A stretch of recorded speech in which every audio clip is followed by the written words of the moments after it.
I really thought the story on a grand scale was the best thing we'd ever done church-wide because it included our children all the way through adults.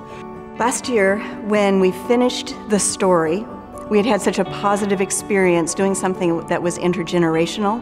Because we had done the story, our teachers, especially in the children's department, did not want to get away from. We had gotten into some pretty good habits that moms and dads were having conversations with their children about what was going on in their Bible classes at home. When we came to the end of the year, we thought, well, now what? How do we build on the success of this past year of learning God's story all together? And so we began to look around and try to figure out, well, what other curriculums out there even exist that have the qualities that the story had. I started thinking, how in the world are we going to top this? Is there life after the story? The story for me was wonderful, but the book Believe builds foundation. It builds real ministry. It gives people doctrinal information, a basis for which to make a better Christian. Well, we started with the story, and that was outstanding also, because it gave people who, again, had marginal knowledge of the Scripture a scope of what the Scripture was all about.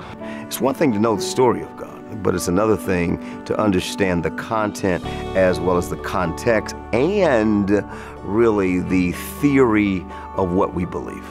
Now we get into Believe, and that's a much deeper book. And of course, we're now in that segment where we're having to say, how does it apply to us?